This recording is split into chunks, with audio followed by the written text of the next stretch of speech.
Welcome back to the Vulnerable Woman podcast. I'm so glad that you decided to join us today. My name is Tara Lewis and I'm the Vulnerable Woman. The last time you guys watched, we have our first guest, Bri Orozco, for a guy to go ask the girl's dad for her hand, right, and then to be told, not yet.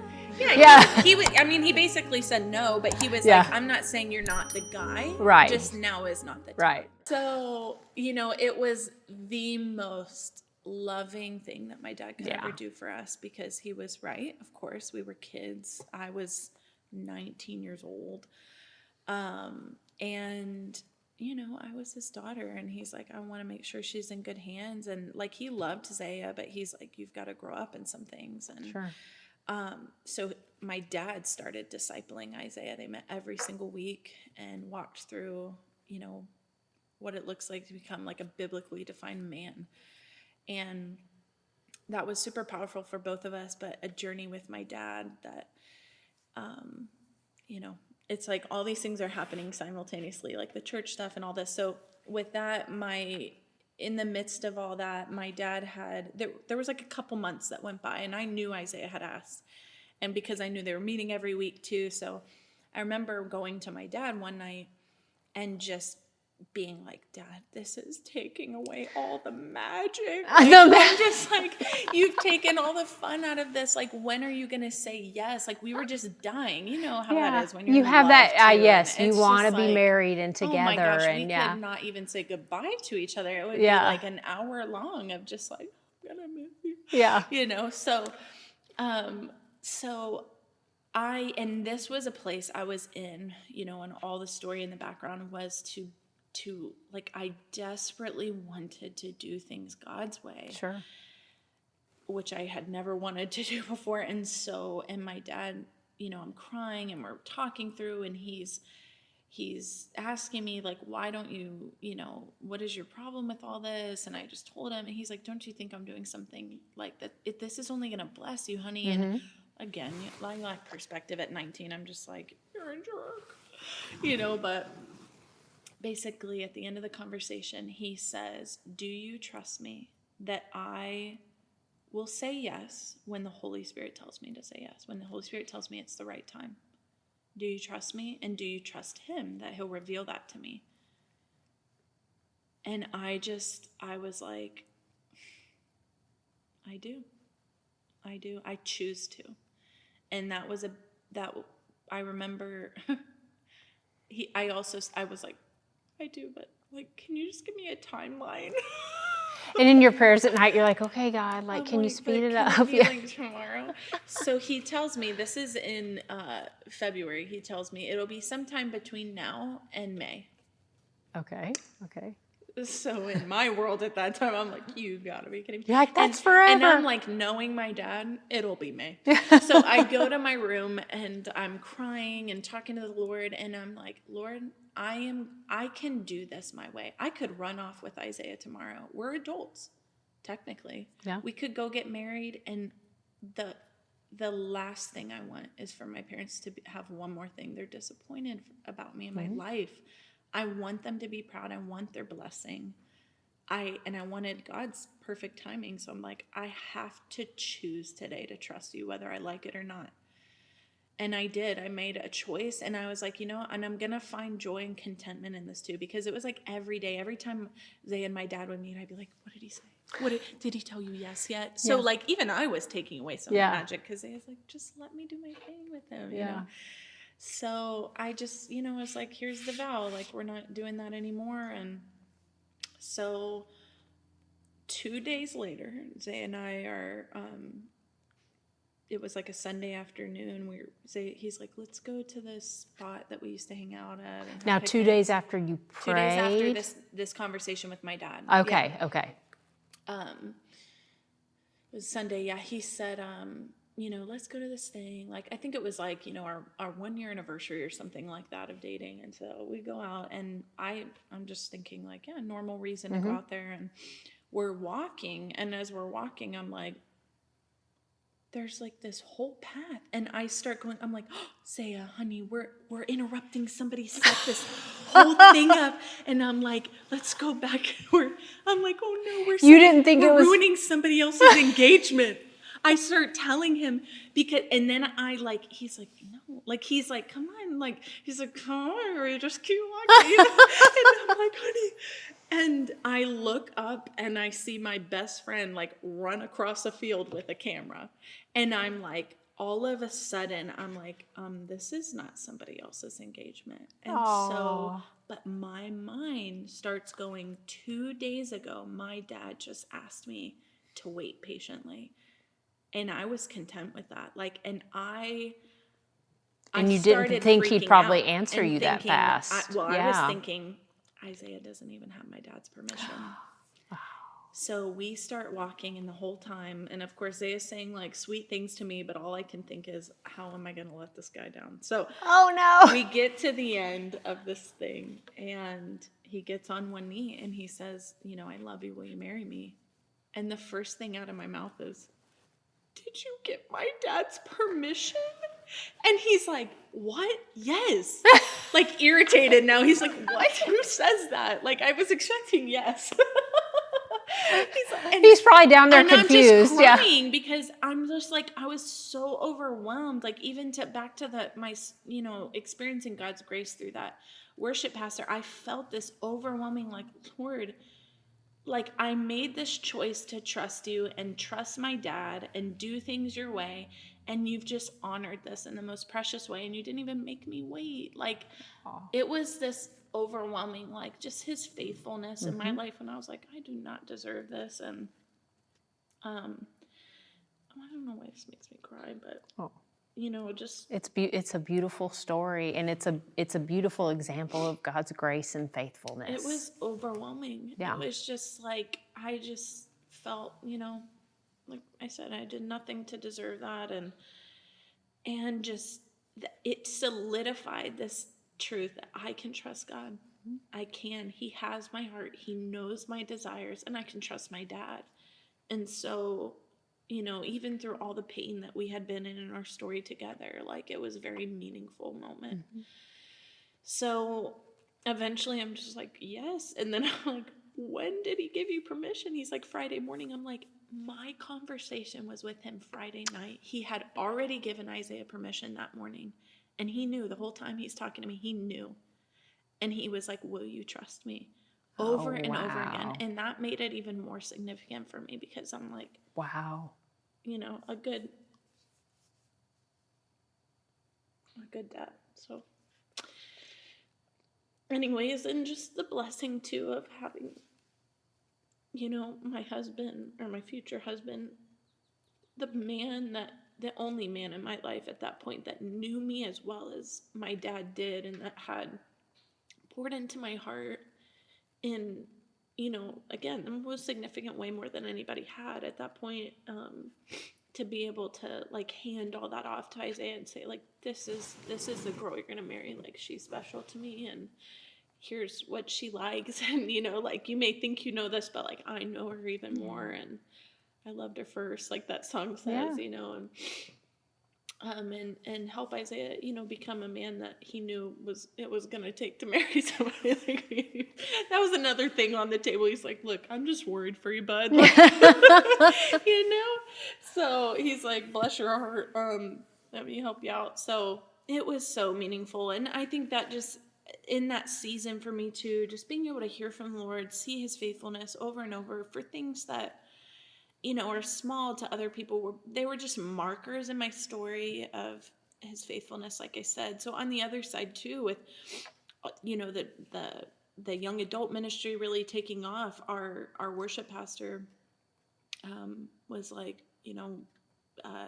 said that he was gonna leave and take another job, and there was no hard feelings. It was just a new transition for him, and they were not sure what they were going to do. I think in the middle of that, we got married. Actually, now that I'm thinking of it, we were already married at this point, and because he sang at my wedding, he was there for all of that.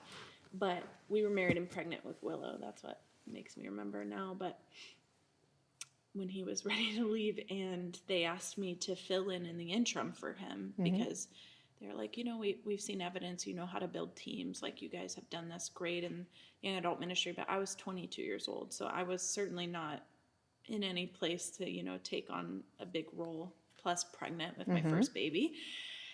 So I started filling in, and it was one of those situations that was like, we're going to have somebody in a couple months, honey, just hang in there for us. Like, we'll take care of you along the way. And I remember I scheduled myself to be off at like the 38-week mark, thinking I'll go past due, but I'll probably be tired at 38 weeks, so let me not be on stage. And that Sunday that I turned 38 weeks, I was standing in the back of church watching my team, and I'm like, I think I'm in labor. Oh, and wow. I was 100%. I started having contraction. I had the baby that day. Oh, wow. So, or that night, so my first baby, I couldn't predict that day I would go into labor at all, but it was good timing. Perfect timing. Yeah. That was always something on the table. I'm like, so what if my water breaks while I'm up here? Yeah. Yeah, I did it as long as I could. And then, so, had the baby, and that was special. I had her on my birthday, which was crazy. And, a sweet time in our life. And month after month kind of went by, and because they knew the situation when they hired me, and I was my dad's daughter, of course, this is still my dad's church. Sure. I had Willow with me every day. It was a big, sweet, privilege in it all. I had this office that was kind of long this way, and so I had this whole front of me. I had a changing table and a little rocking thing for her, and I just kind of put the shade over my window when I needed to nurse her and take it back off, and they'd pass her around the office. It was sweet. They all adored her, and what a cool memory. Yeah, it was sweet. And so, I got to do that. And then when she was like 4 months old, they hired a worship pastor, and I knew all along it was just for an interim period. I knew it wasn't really on the table that they would hire me, but there was that pastor that came in to take that on was really a blessing to me, because I remember they kept me on. They're like, we're going to leave you on for 2 weeks as a crossover with him. And he just spent that whole time like, tell me about these people. I want to know them as you know them. And at the end, when I was rolling off, they surprised me and did this whole thing on Sunday morning and brought me out and gave me flowers. And he gave this whole thing and really honored me for my time there. And it was so meaningful to me. And God, I was like, I don't know, like I was still, I thought maybe I would consider doing this. I don't know, but church is still, I just knew how painful it could be. And even if there's sweet experiences here and there. You saw the good, bad, and the ugly growing up in it. Yeah. And I was like, it's kind of a dream. Like, if I could just work for my dad, maybe it would be good. Okay, yeah. It would be fine. But I knew the chances of that were probably small, that I would always get to do that, And, so Isaiah and I, after that, though, got an opportunity there was a church in Pennsylvania, there was a church in Austin. We flew out to Austin with Willow and, considered that and did the whole process. And in the end, they had an issue hiring women. They were like, we'll hire your husband, and can you just like sing for us though? And I was like, oh, that's not cool for me. So yeah. It was pretty red flaggish. So we were like, we said no to that. And our hearts were to be back in Texas. We were like, Austin, are you kidding me? We would give anything to be there.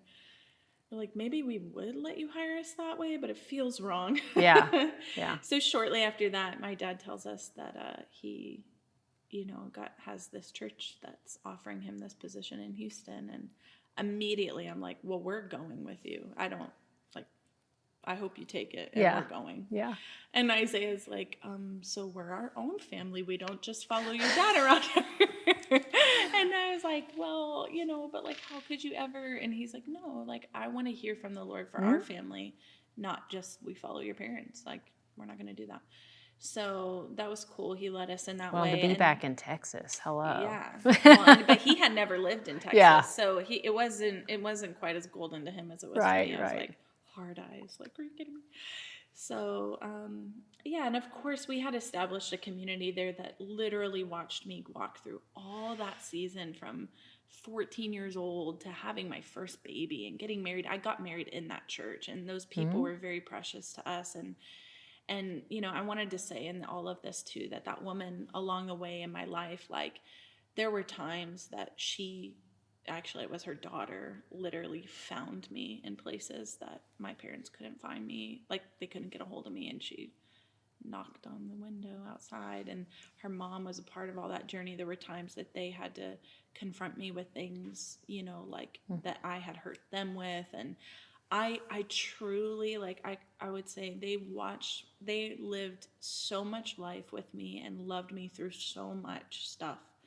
Even I had a miscarriage before I had Willow, and she was this mom that, I sat on her kitchen counter, walked through all of that with me in such a tender way. And she was just such a significant part of my life there. And so we knew that, on the table was leaving people that were deep, lifelong friends and that family you loved and to cared us. about. Yes. Yeah. And there was no reason to leave, if that makes sense. There was nothing happened like what happened in Austin. There was nothing on the table for that. It was like just... It was a transition. If God is truly calling us to this, we want to be obedient. So God showed Isaiah and I lots of signs, like crazy ways. Like, the church at the time here was called the Met. And one day he's like, I went into work and pulled up, doing a presentation for some company, and I come in and I pull up their file on the screen for their project, and literally it's a whole screen that says the Met. And then it'd be like the next day I was driving and whatever, and this whole thing. So it was like sign after sign after sign. And finally he came to me and he's like, I think our family, that God's calling us there. And I was like, I'm so excited. And, there was grief in it all too. But sure. Yeah, so we came out here, and then that was really hard. Another hard season. And I love just how, it's Paul that talks a lot in the New Testament about, like, going back and clinging to those moments of faithfulness, remembering, like, you've witnessed his faithfulness in so many of these things. Like, don't forget. Like, but it's so human of us to forget, what he has done for us before. Done. It's like, come on, look at, but he has to show us. And he's so kind that he's like, I'll show you again, I'll show you again. I'll provide for you again. So we were young, and, we really didn't have any way of making money. We had left a lot of our life there in Florida, and Isaiah had a film company that he lost a lot of his clientele and all of that there, and drums. And so we came here, we had another miscarriage. That was really hard, and we lived with my parents, and then we got our own apartment, but just struggled to, afford everything in our life. And Willow was young, and my buddy through it all. So, and then we had another miscarriage after that. So at this point we had 3 miscarriages. Wow. Yeah. And that's heartbreaking. A whole nother story. Yeah. That was very, very hard and very heavy. We didn't have really established community yet. It was just within, like, the first year that we lived here. And actually, I remember I processed a lot of that with the same woman back in Florida, because we didn't have a lot of community here. So that was special. And to be able to pick up the phone and call her and talk to her. Yep. And yeah. Hard in a lot of ways, very, very dark, painful season at the time. But also, God continued to show us his provision. Just crazy things would happen over and over again. We had a car repossessed in that apartment. We were just, like, going through it, if that makes sense. Like, it was dark. Like, every time I think back on that little apartment, it's just dark memories, a lot of hardships. And, eventually we get pregnant. It's the 3rd time after we had Willow. And I think we were in a little better place, but I remember finally, like, finding a midwife, and she took my blood work, and she, I was ready to tell my family. And the night before, we had gone to Target, and we found this little shirt for Willow that said Big Sister. And we were so excited. We were going to go over to my family's house the next morning and tell them. And that night we got home from Target, and I started bleeding again. Oh. And I remember, like, falling to my knees and feeling like, I think I'm going to die. Like, the amount of pain at that point, it just felt so overwhelming. It was the most suffering, really, I had ever been through. And we went to bed that night just basically knowing what was to come. I mean, I had no words other than why. Like, I couldn't even muster, like, to even cry out to the Lord. It was why. I had no other words, you know. And, you know, so we go to my parents' house the next day, because at this point too, we had walked through it so much. I was really tired of it, and this is selfish, but I was really tired of that ruining my life at that point. Like, it had kept me from other things along the way, because I just had to stay home and walk through it all or whatever. And I didn't want that for Willow, and I had cousins in town. I'm like, we're just going, and if whatever happens, happens. Yeah. And I remember that I woke up not bleeding anymore, but, you know, was sure it was gonna keep happening. So my parents laid hands on me, and so I had shared, you know, that Willow, we're actually still pregnant currently, but it's looking grim. It's probably not good. And so my parents said, you know, let's go pray for you guys. So they put us on the couch and laid hands on us, and, you know, I just cried. And looking back, I believe that I was probably losing that baby, and in that prayer that God truly, like, sealed my womb again, because that's woven. That's our woven. Wow. And it was like day by day. My midwife called me back, and she's like, actually, your progesterone levels are very, very low, and you need to wean Willow. I was still nursing her at the time, and there's a journey with all that. Lots of fear, of course, you can imagine. I was afraid to even sit on the toilet. It was horrifying. Yeah. Like, I couldn't even. But, you know, until she was in our arms, and that's our second baby. Her name's Woven Promise, because that's beautiful. God, and the promise in that was not that God would give us another baby. And that was a place I had to get to, is like, Lord, if you never give me another baby, will I be okay? Like, will I still find joy in you? Will I be fine and happy and content with what you've given us, and just our one, you know? And, but the promise that I clung to is, and I will never leave you nor forsake you. Yeah. I'll never, you know, take you somewhere that you'll ever be alone. Like, all of this hardship, like, it's not for nothing. Yeah. And, you know, like, kind of took me back to that place with where my dad, you know, had asked me, like, do you trust me? Like, do you trust the Lord? And so, just, you know, she was in her arms, and God had given Isaiah her name. And we're like, it's Woven Promise. Like, her life will always be a testimony to us of God's faithfulness and trustworthiness, you know. And I found a lot of joy in ministry and at home. And there was a wrestling. I still served on the worship team here and there, but was like, you know, maybe I want to do this. And I just had a passion for leadership. I'm like, I think I can do this better, you know, than what's happening. And so that was hard, wrestling back and forth. But we, you know, we had our third child, which was a surprise that we could even just get pregnant like that. He was prophesied to us in a whole nother story, but when he was nearly a year old, or just turned a year old, the worship pastor here said that he was also leaving and transitioning. And sure enough, my dad's like, hey, would you be willing to do this and fill in the interim till we find the guy, you know?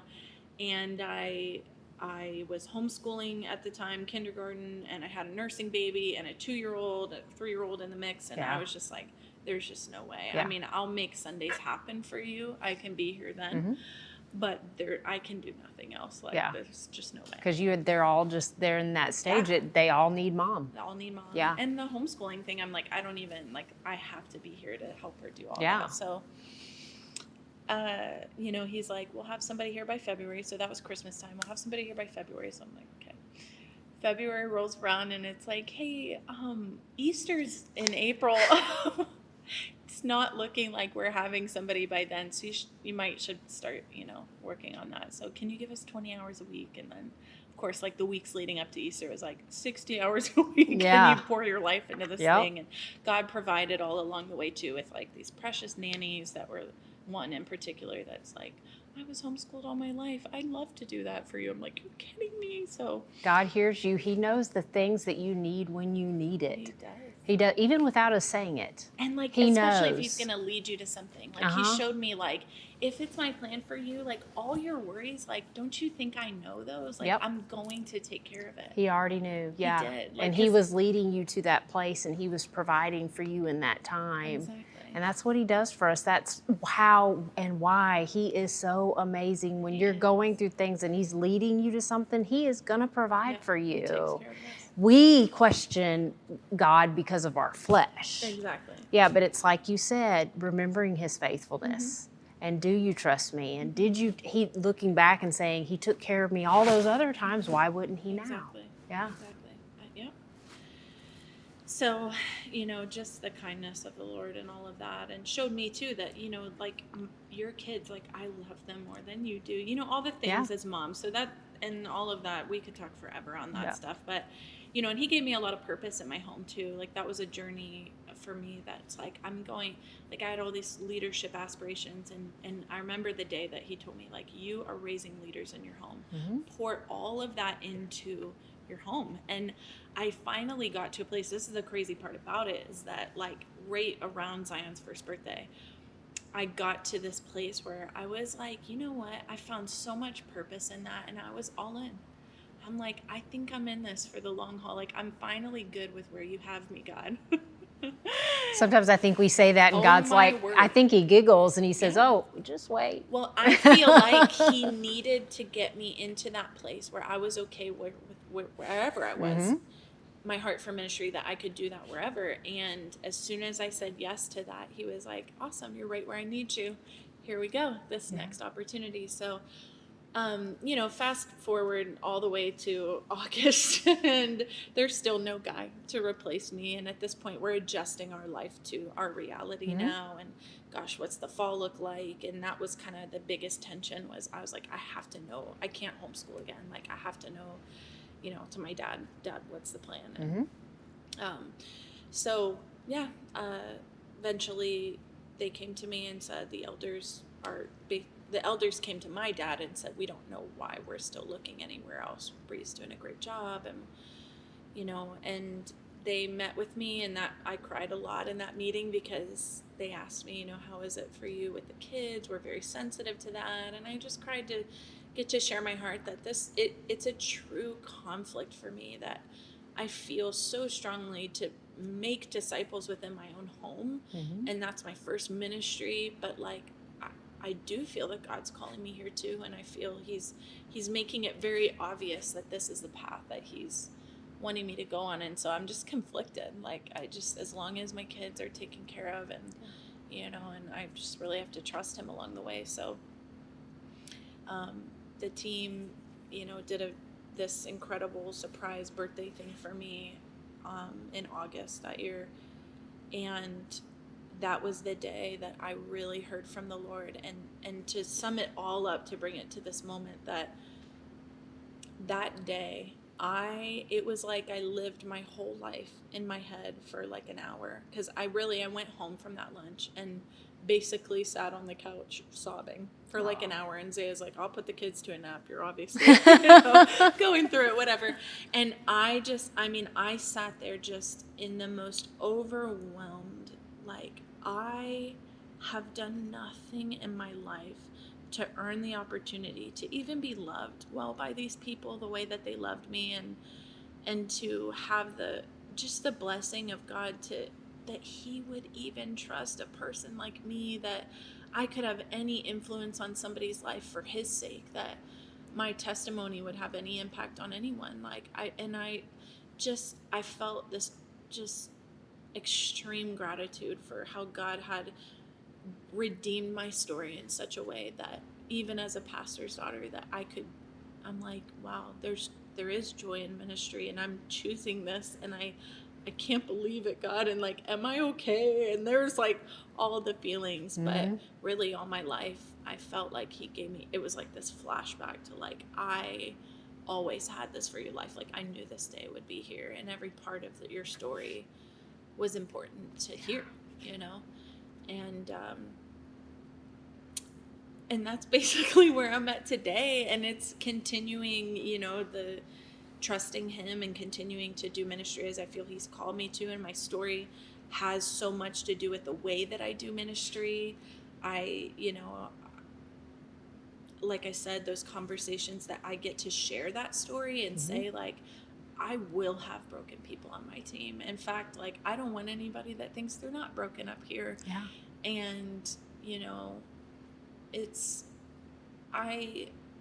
I think the biggest thing that I'm still on the journey, like I said in the first episode, I'm still young, I'm still processing a lot of this, but I'm seeing how God, somebody said this to me, even about my kids, that in a lot of fear I had for them, they said, but look how God's redeemed your story. Why would you want to keep him from being able to do that for them too? Like, if they do these things, like, don't you trust that God can do the same for them that he did for you? And that made me really process that. Like, and I am in a place where I'm starting to see that it's not just shame all the time for my story. Like, it's about how massively kind and gracious and merciful God is, that he can take somebody as broken as me and redeem my life for what it is today, and that I get to have any impact on anybody else's life and stand in front of literally thousands of people every weekend to talk about how good God is. And you do a wonderful job. And there's a song that says, where would I be without your love? The song we do at church, and my friend's always like, I don't know, you sing that song different. Like, it's different for you. And I'm like, yeah, it's pretty different for me. It feels like I feel that. Where the heck would I be without him? Yeah. Where would we all be? Where would we be? Well, thank you so much for sharing your story with us and being vulnerable with us and all the people out there. Yeah. I'm so gracious. I'm grateful. You've been gracious. Thank you so much. I love you, friend. Guys, thank you so much for joining us today. I look forward to seeing you next week on The Vulnerable Woman. Have a great week.